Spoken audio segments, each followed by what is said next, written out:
That's what drives me every day. If I wake up in the morning and I feel unfocused, I just say to myself, okay, what's going to make me happy today? And it might not be the same thing every single day, but if you wake up and you have that as your purpose to serve you, then you really can't fail. I came out of it and I felt like anyone that DM'd me, I was just bulletproof. If I could stand up to people in person and stand in my truth and know who I am, then who cares what anyone else says online? This is the Kim Gravel Show. Let's just go on and spill the tea. This is one of the realest persons I've ever met. My mission is to encourage every single woman. We're here to lift y'all up. There's no one more effective than moms. You mess with the bull, you gonna get the horns. I need coffee, I need Jesus, and I need therapy. If you can bring a smile to people's faces, why would you not? True confidence is knowing who you are and why you're here. Hey y'all, Kim Gravel here, and this is the Kim Gravel Show. And every single episode, we are trying to help you and do it together, level up our lives with different stories and different inspirational guests, or just a nugget of something that's going on in my personal life that has helped me level up my life. And that's what we want you to do too. Today is no exception.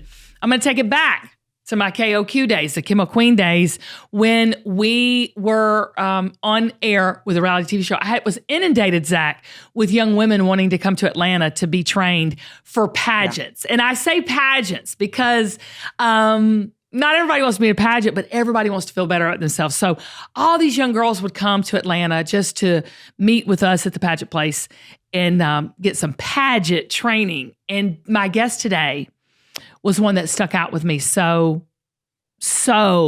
profoundly. Her name is Carrie Berk. She's 20 years young. Okay. Now, when I think, I can't even remember her age. She was young. I mean, she had to be like 11 or something. We'll ask her when she gets on the show. She's a social media star now with millions of followers. She's already a best-selling author. She's a Gen Z expert, and Lord knows, honey, as a Gen Z mom, I need that. She's a best-selling children's book author of 3 different children's book series. So the Cupcake Club, Fashion Academy, and Ask Emma. Those are great books. She's got a new book though, okay, out. It's called My Real-Life Rom-Com. It was just released in September. She started a reality TV show, and I love this about Carrie. She's a mental health advocate and an anti-bully advocate. So when we get back, we're gonna dive into Carrie, and we're going to realize what Gen Z is all about, and the tenacity and the audacity she has to go after what her calling is. Hey, and stay tuned, because at the end of the episode, we're going to give you some behind the scenes of what happens when the cameras are off. It's good.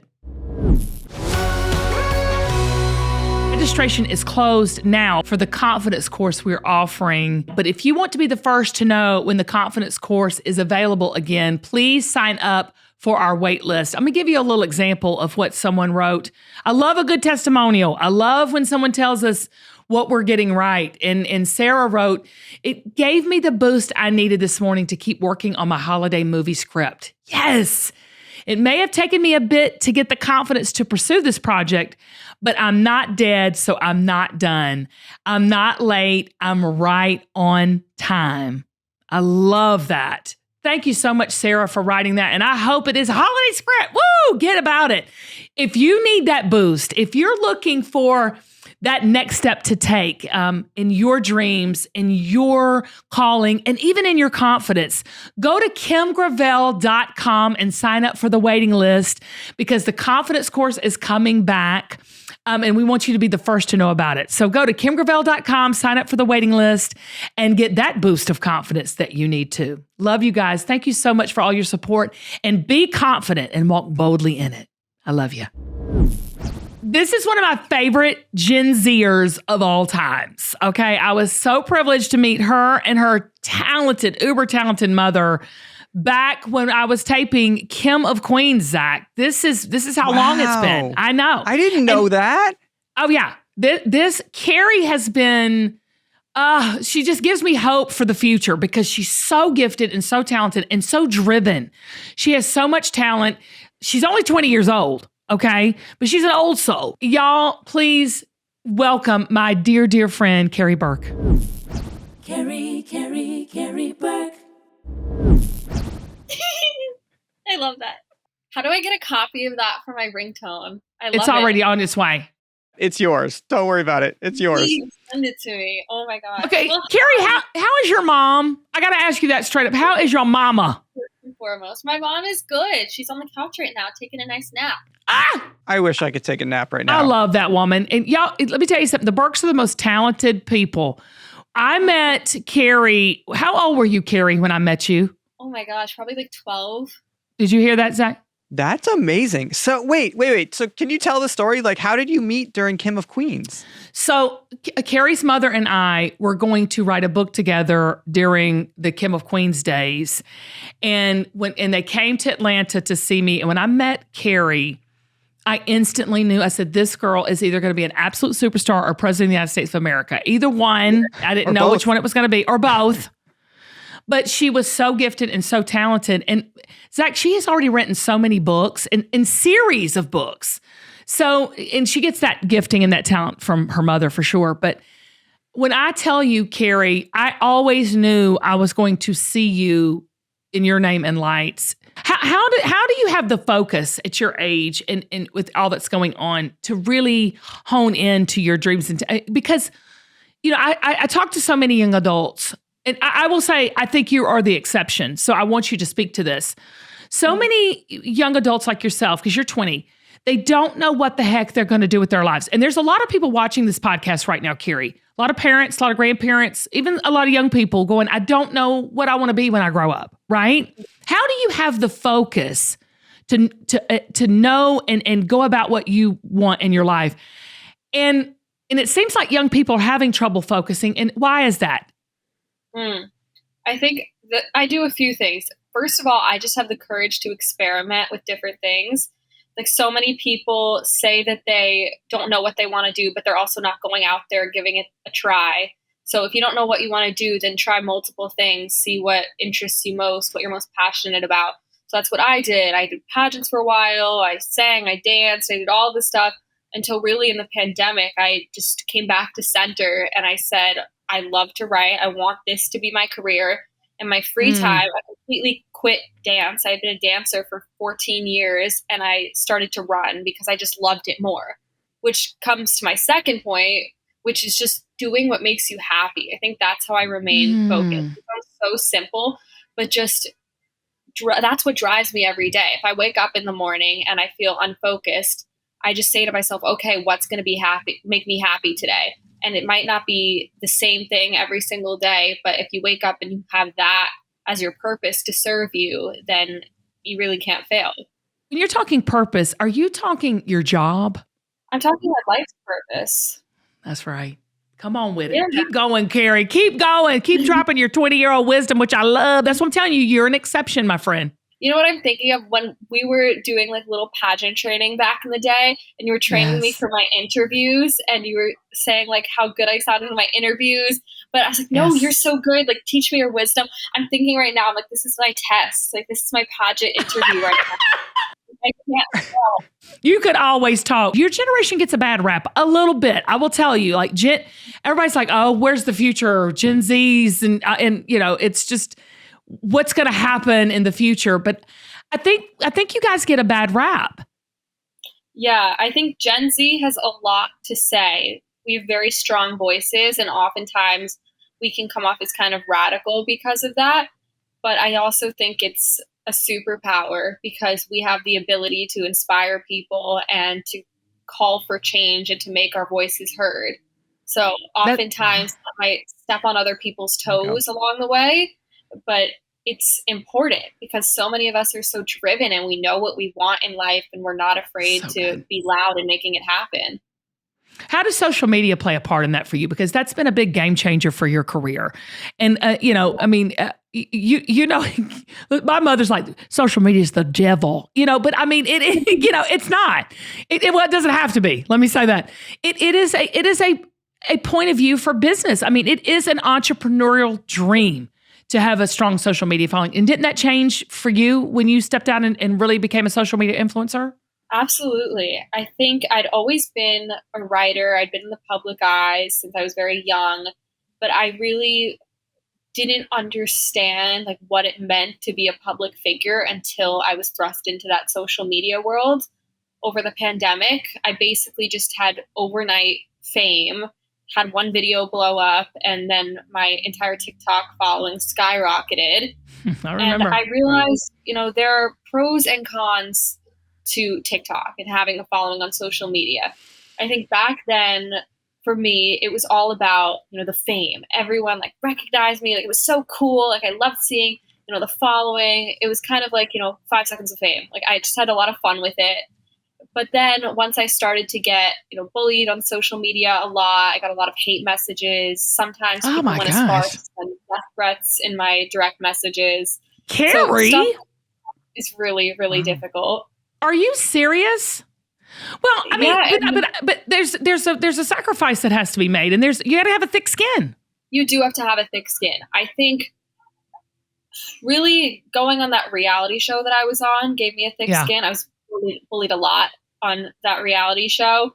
And I think I came out of that. I faced a lot of hate on social media, but I really developed this thick skin, like being in a house, living with influencers for 2 weeks, having people yell at me 24/7.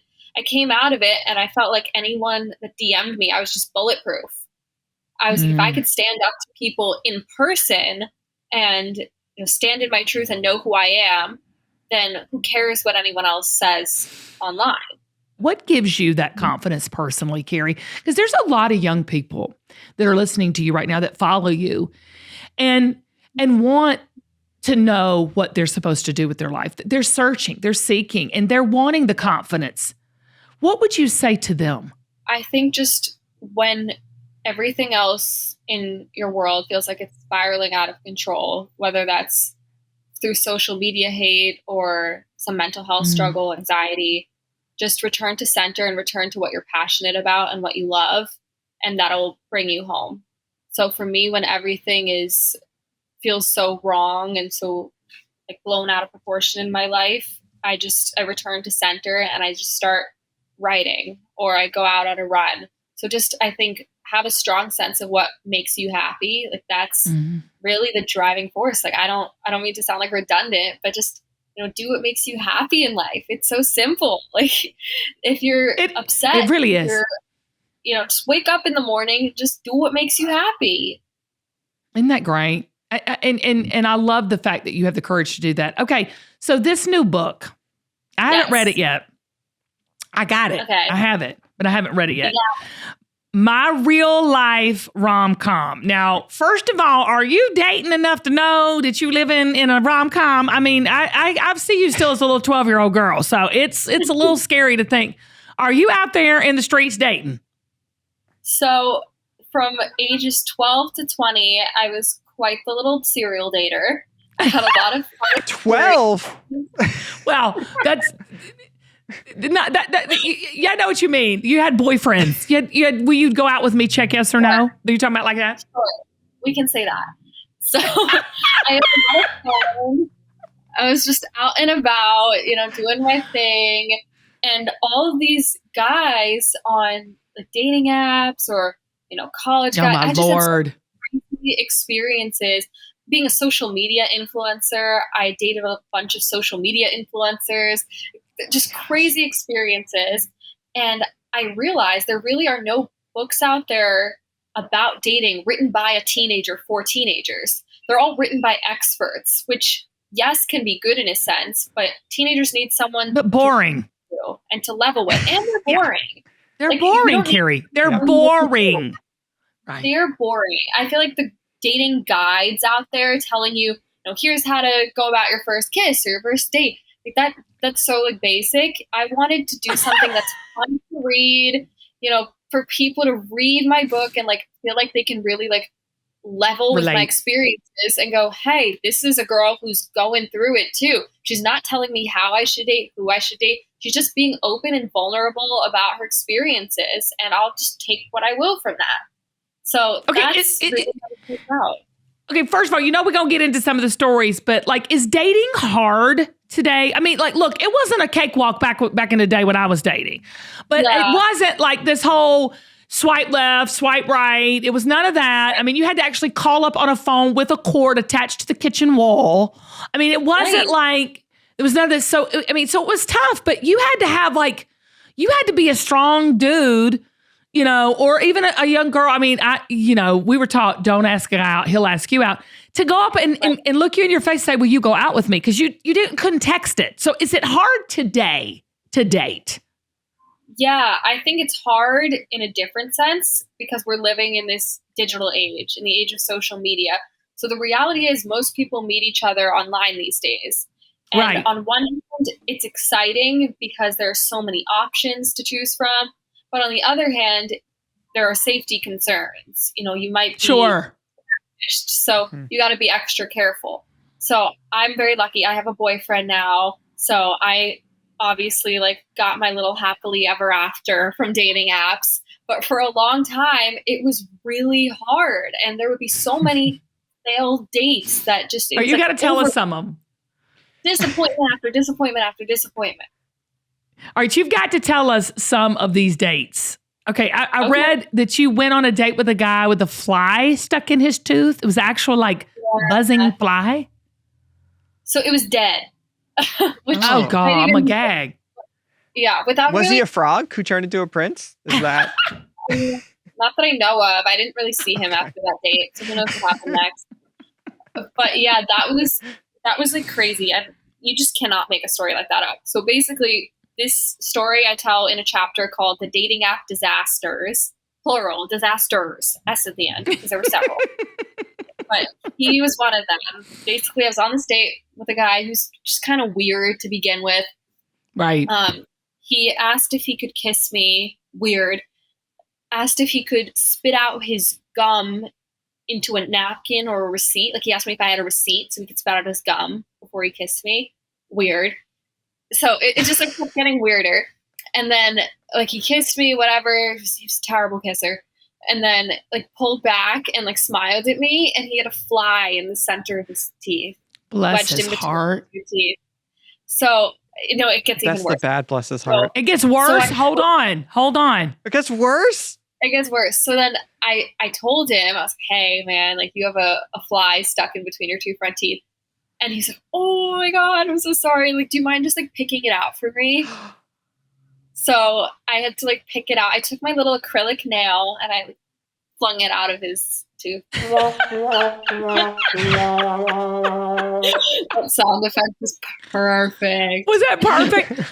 Okay, Carrie, what about the guy who had his mom break up with you? So that was crazy. I was 16. This is what I consider my first love. The chapter's called The First Love in the book. Ugh. It was all fairy tale. We met on a social media tour, toured the country together over the summer. It was beautiful whirlwind romance.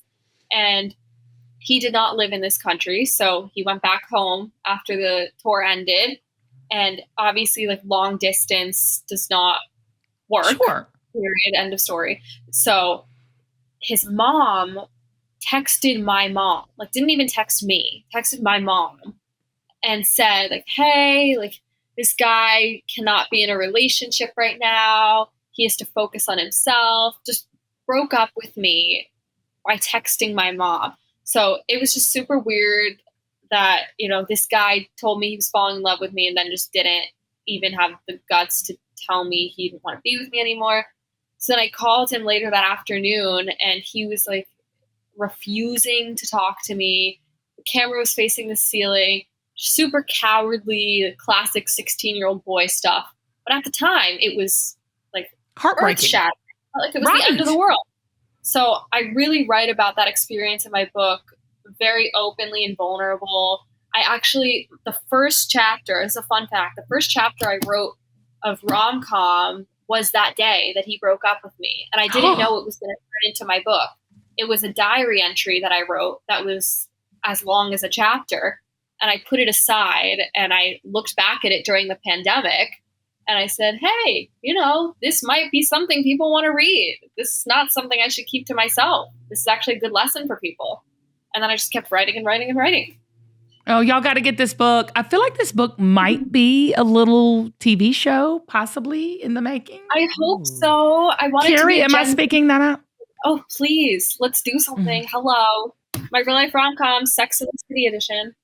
I'm serious. I think there's something there. Okay, when we come back, I want to talk to you about mental health, okay? Yes. Because this generation has so much vulnerability and putting themselves out there is hard, and with social media and all the pressures and the anxiety. When we come back, we are going to be talking about mental health with Carrie and her experiences right after this. This episode is sponsored by BetterHelp. So many of us have done all of this work, on ourselves and really tried to become better, you know what I'm saying? And leveling up our lives. And a lot of us has used therapy to do it. And in a world today where things can be a little unsure or you just need someone to talk to, therapy helps you figure out what's holding you back. And if that's something you're interested in, I've got something for you. It's called BetterHelp. BetterHelp.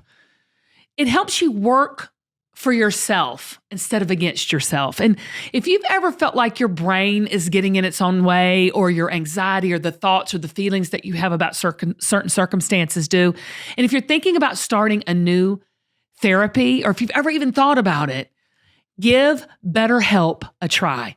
Visit betterhelp.com/Gravel today to get 10% off your first month. That's BetterHelp, HELP.com/Gravel. It's entirely online, designed to be convenient, flexible, and suited for your schedule. Don't put off the help you need today. Call BetterHelp. Sign up and get the therapy you need. I love you so much. Take care of yourself and do it with BetterHelp. This holiday season, get Factor and enjoy eating well without hassle. Simply choose your meals and enjoy fresh, flavor-packed meals delivered right to your door, ready in just 2 minutes. No prep, no mess. If you're looking for a calorie-conscious options over the holidays that taste great, try this delicious, dietitian-approved, calorie-smart meals. They have around 550 calories per serving. It's amazing. This is what you do. Head over to factormeals.com/Kim50 and use code Kim50, that's Kim50, to get 50% off. That's code Kim50, Kim, Kim 50, at factormeals.com/Kim50 to get 50% off. And I don't know about you, I'm ready for the holidays, but I don't want the 15 pounds that come with it. So join me and get your Factor meals today. All right, we're back with Carrie Berk, and here we are. We're talking about her new book, My Real-Life Rom-Com. We've got a 20-year-old here sitting here dropping wisdom like it's just, going out of style. And she's so ahead of her time in so many ways. But you talk about pretty openly, pretty vulnerably about being diagnosed with generalized anxiety and obsessive compulsive disorder. So I want to tell you, I hear this a lot from young people, from everybody, really, from all of us. Mm-hmm. Tell me how that affected you. I didn't even know that, Carrie, about you. Yeah, so I think I didn't really know it about myself until the pandemic. I had experienced symptoms of OCD when I was younger that were pretty severe, but I didn't really understand at the time. So I kind of just pushed it aside. And then over the pandemic, I write about this in my book in a chapter called The Journey to Self-Love, because it really wasn't until I experienced anxiety for the first time that I was able to love myself. Anyway, we'll get to that. So basically, I was sitting on the couch. Everything was fine as fine could be during the pandemic. Just watching a movie, and then all of a sudden I couldn't catch my breath. I didn't understand what it meant, or that I was having a panic attack, because I'd never really experienced it before, and neither did my parents. So my parents took me to get a COVID test the next day because I thought that was the problem. It was negative. And then my mom says to me, Carrie, it just might be anxiety. And to me, anxiety was just, nerves, the butterflies you get before a test or something. I didn't really understand what it meant to have anxiety. So it basically got worse. Physical symptoms turned into these mental compulsions where I was just having these dark thoughts over and over again, like convinced that nothing was going to get better. And I wanted to get better. I wanted to live my life to the fullest, but my mind was telling me that like there was no hope. So it was just very confusing. And I started seeing a therapist, and she told me that I had OCD. And OCD is so misrepresented today. We see OCD as solely organization and cleaning, which, yes, it is. But a big part of OCD is also that mental rumination that people suffer from. And these intrusive thoughts you get that are completely contrary to who you are as a person and what you value. So because I never received that education in school or growing up about OCD, it took me a long time to educate myself and to believe my therapist that, I was okay and this is just a mental disorder that I deal with. So literally for 6 months, I just kind of like isolated myself. I was scared. I would wake up shivering every morning, nauseous. I didn't want to eat. And then it really, I think the turning point was realizing, it wasn't going to get better. It kind of sounds counterintuitive, but I would just wake up every morning and pray that things would get better, when really anxiety doesn't get better. It's just about learning how to live with it and learning that, these thoughts that are crossing your mind only affect you as much as you let them. So just letting it float over your head and kind of learning how to not pay as much attention to it, which is easier said than done. But I think that just takes time, and it takes like you wanting to work and understand what it means to have an anxiety disorder. And practice. You have to practice. You're right. You have to really, I like when you said, I was a member of the class of 2020. I had no prom, no high school graduation, no college freshman year beyond Zoom classes. My life was frozen and fractured. There's so many young people out there that experience this. Do you think that was the onset for so much of what young people are experiencing right now with anxiety, depression, and this OCD you're talking about? I think it's definitely a trigger. I think for me specifically, I've had an anxiety disorder all my life. I just didn't really know it. And it took something as crazy as not having a high school graduation and, a global pandemic to really bring it out and have me face it. So it's a blessing and a curse, because I think if I hadn't faced it now, I would have faced it down the line. And my anxiety was placed in my life at the perfect time, because it was right before I wrote my book, and it gave me like the perfect ending to my book and the perfect platform to empower others. B, I dealt with anxiety before, meeting my boyfriend, the love of my life. And I feel like now going into a relationship, I have a greater capacity to love, because I know that when I'm experiencing anxiety, it's just having anxiety just makes me a more emotionally rich person. Wow. So it all happened for a reason. Yeah, but you also turned your mess into your message. See, I say that all the time. We think we have such messes, but really they become our message. And now you are a dedicated advocate for mental and health awareness, especially for teenagers and young women. You're not only that, you're the team ambassador for NoBully.org. I mean, you're an author. I mean, what you're doing, Carrie, is it's not just entertainment. It's really a movement. I think there's so many influencers out there that just abuse the platform they have, use it to post thirst traps and just stand in front of a camera and look pretty. But that's not being an influencer. Being an influencer is using your platform to influence and empower others. I don't have almost 4 million followers on TikTok to just dance around and do nothing. I have TikTok and I use it for fun, but also on the side, I wrote this book because I hope to help people. It's so much more than just entertainment. Girl, and I've always known that about you. I told you you're an old soul. Now, you say you want to be a journalist. Yes. Tell me why, and because that's a big change from when we talked. When we talked many years ago. And what's important about journalism to you? Telling stories, I think, is at the core of what I do. I'm a storyteller, whether it's telling my own stories through my Real-Life Rom-Com or telling other people's stories. I love interviewing people and being able to empathize with them and tell their stories in an authentic way. I also love features writing and reporting. So coming up with some topic, let's say about like a trending clothing item, but having diverse perspectives weigh in on it. I just love going out there and telling stories. And I think that's at the core of what I do. I've experimented with a lot of different writing. Obviously, the children's book writing for a while. Fiction writing is not my favorite thing to do.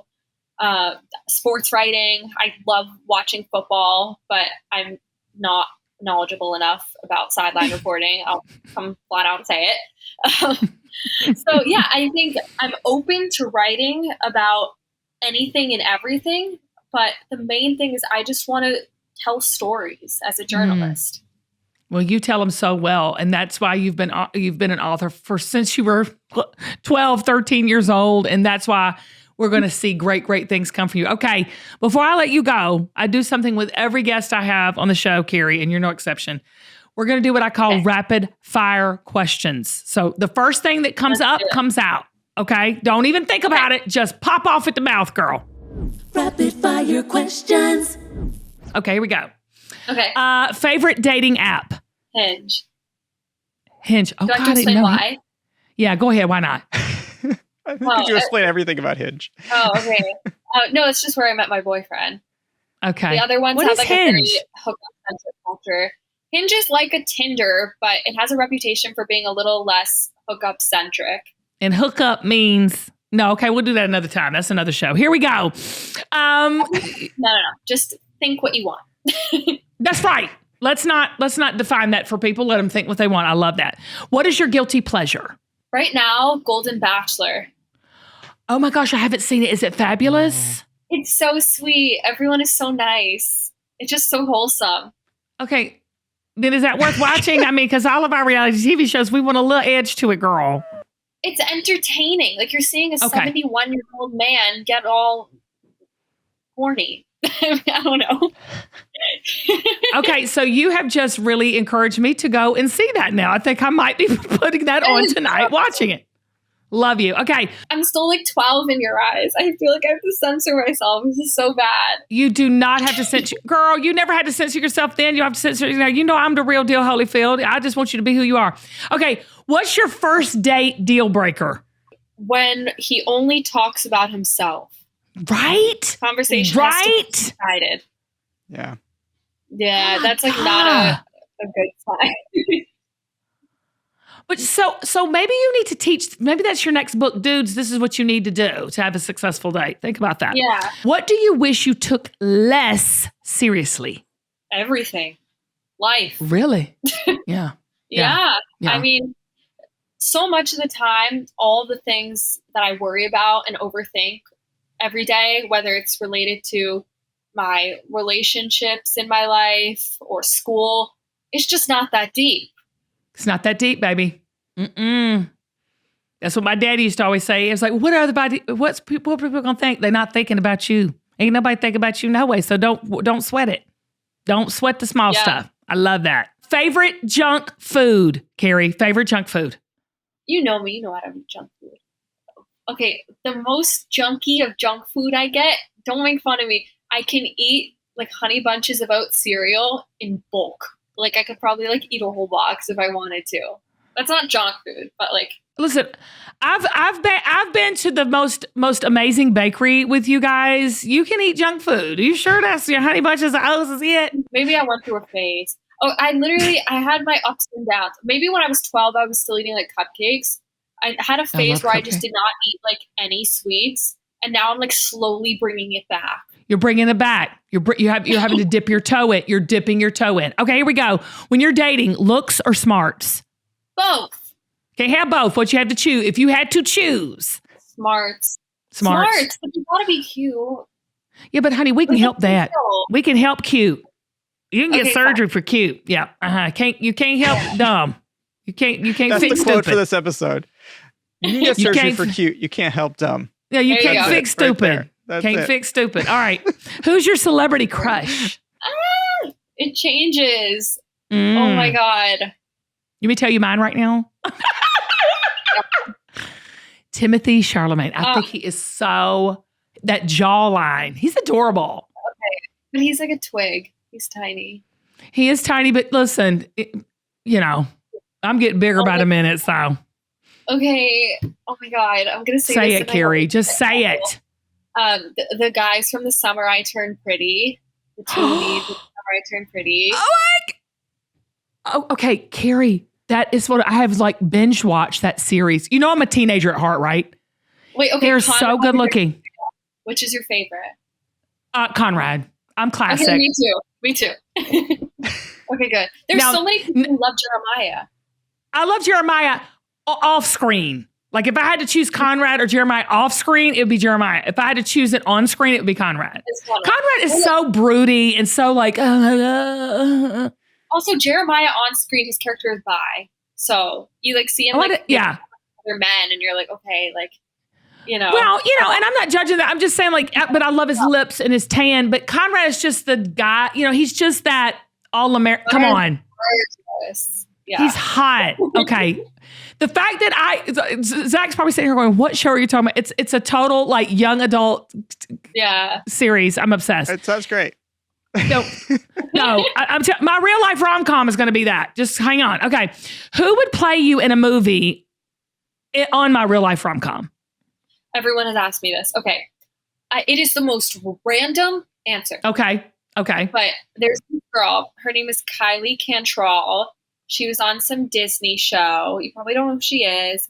She just had like a guest role in High School Musical, the series. She can play, I'll explain. I have all my reasons for her. She can play young and she can play old, so she can survive all the timing transitions in the book, because I have chapters about when I'm 13, 16, 18, 19. So I feel like she would be perfect for that. Also, she has a little bit of spunk to her. Like, she's cute, but she has a little bit of spunk, which kind of reminds me of myself. So I don't know. I feel like I just got the vibe. I saw her on TikTok, and I was like, I can see this girl playing me.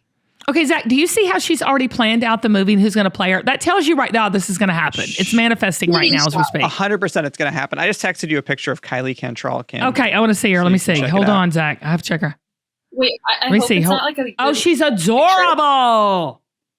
Let's see. Is it really old picture? No. I don't think so. Oh, no, that's She's adorable.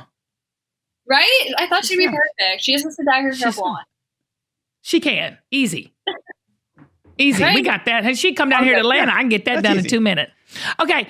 What is the biggest thing you've ever purchased? I'm not a big shopper. Believe it or not. Yeah. I don't really like spending money. I think I'm saving up for an apartment. I'm not cheap. I just want to save up for an apartment. Well, you live in New York City, though, right? So yeah, it's like a lifetime just to afford to. Yeah, I don't really spend money. I don't know. I feel like if I were to spend money, I would go out for a really nice sushi dinner and just treat myself. I love it. Okay. What is the best gift you've ever received? I've ever received? Okay. So for my birthday during the pandemic, my parents basically wouldn't let me go anywhere for a year, and I felt like all hope was lost. My mom decorated my room like a Disney cruise, like got all the like bath stuff from the best cruises. Mom. That's amazing. Put up lights everywhere, played the Disney Sailing Away song, and like decorated the whole house like a Disney cruise, and said we're going on a Disney cruise in a few months. So that I like cried. It was so beautiful. That's beautiful. That's cool. All right, last question, my love. What will you be doing 10 years from now? Hopefully working as a big-time editor at a magazine. Ooh. And with a blockbuster movie or a TV show. Done. As you say, the opportunity has to come to me. It will. Just prepare for it, because it's coming, girl.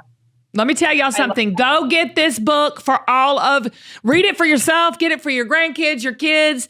It's called My Real-Life Rom-Com by Carrie Berk. You can connect with her on social media. Her social media is really simple. It's at Carrie Berk, or go to Carrie Berk, BERK.com, and buy her book for everyone coming up this holiday season. My Real-Life Rom-Com, everywhere books are sold. Carrie, I love you. All the things. Everywhere. Buy it, give it to your teenagers. Read it yourself, honey. You know I love me a good little rom-com story thing. You know I love those shows on Netflix. So I'm gonna see this on Netflix. Hey, Carrie, can I be your mom on the show? Can I play your mom? Play her? Yeah, play her in the TV show. Okay. Tell them to call me. Oh my God, yes. Zach will be my agent. It's Just tell them to call me. That's it. Call me. Have your people call my people. Call her people.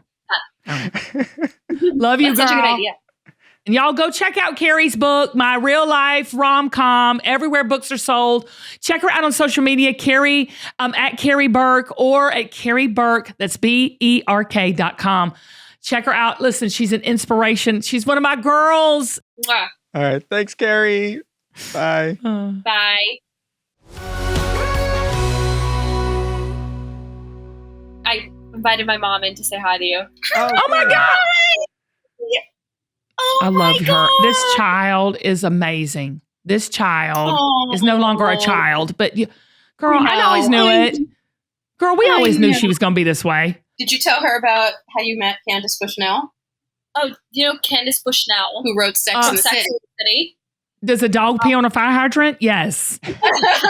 So I chased this woman down for months. It was crazy. It's her literary idol. Yeah. So the person who designed my outfit for the cover of the book is best friends with Candace Bushnell. Nicole Miller. So Nicole Miller basically mentioned my book to Candace Bushnell. And Candace Bushnell was like, I asked for an endorsement, like a back cover quote. And she's like, I'm sorry, I don't know this girl. I can't do anything. Fine. Fair. Right. So next step, Candace has her one woman show. We got front row tickets to the show. Candace finishes her show. She's drunk as a skunk. And I basically shoved my manuscript in her face. Yep. I shoved my manuscript in her face after the show with a letter. And I said, hi, I'm a 20-year-old best-selling author. Read my manuscript. You're not going to regret it. And that was all I could get in. That was all the words I could get in because she was like running out. I saw her walk out. The manuscript wasn't with her. So I was like, all right. She threw it out. She left it in the yeah.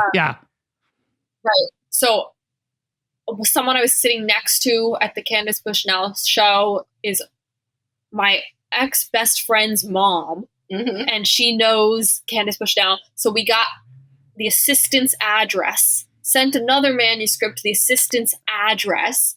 So then, okay, we're getting warmer. So then I get a comment.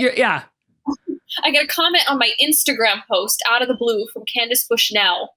Thank you so much for coming to my show. Good luck on your book. So I was like, okay, good luck on your book. She read it, whatever. She follows me on Instagram. I'm like, all right, we're getting warmer here. So next up, she still doesn't want to give me the endorsement. At this point, the book's turned in. I'm like, whatever. So then I'm at an event in the Hamptons. It's like a very small event.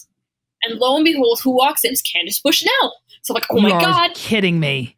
This is my chance. She calls me screaming. I called her. So the person hosting the event, it's a very small event. I went up to her and I was like, Sydney, like, you've got to introduce me to Candace.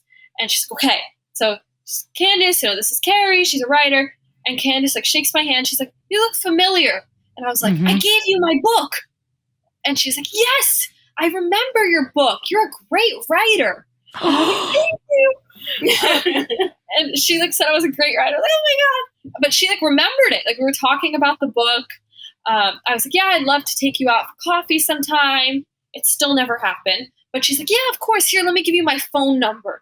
And Shut your mouth. Shut your mouth. And now they text. So now we like text back and forth. Like I sent her a copy of the book. Did she ever give you an endorsement? No. She posted it on her Instagram. She posted it on her Instagram story, which is probably like good enough. That's better endorsement than having That's something right. endorsement. Nobody's going to read it. Right. Nobody's going to read a, back of a cover, but yeah. This woman is smart too. Like when I asked her to post about my book, she's like, okay, can you post about my one woman show? I'm like, okay. Like she's not stupid. Like she wants my reach too. Yeah. So they like reach out and Yeah, she's but just like, I'm crazy. Yeah, but that's how you do it. See, but Carrie, you are 20 years old doing this, my love. Most people your age are scrolling TikTok and being consumers of content, and you're creating it. Well, I do both. It's different. You could consume it too. You could write a whole book and do TED Talks on the art of the Gen Z hustle. I want to do a TED Talk. How do I get to do a TED Talk? Just, well, Carrie, I'm afraid you're actually going to like run for governor of New York in a little bit. I mean, I don't know. Like I told you. Like, Kim wants to play my mom in the movie. Oh, that would be so great. Can you be the one yelling at her when she wants to go out with a 30-year-old? Yes. And let me tell you, when Carrie Bush now produces it from her production company, call me. Tell her to call me. And you were so great about instilling in her That's what I said. girl power and believing in yourself and empowerment and all of these things. And it's like, that's the end of her book. The end of her book is before you love anyone else, you need to love yourself. Got to. I love you and I miss you so much. I miss y'all and send me everything. We're going to do it. We're doing it. How's Amy? Yep. Amy good? She's great. Amy's good. She's good. She's good. Send her love. I'll tell her y'all said hello. It just, I look in the mirror and I'm like, you know what? I feel like shit right now. Sorry, Miss Kim. I don't need to curse. No, you go ahead, honey. Just say it like it is.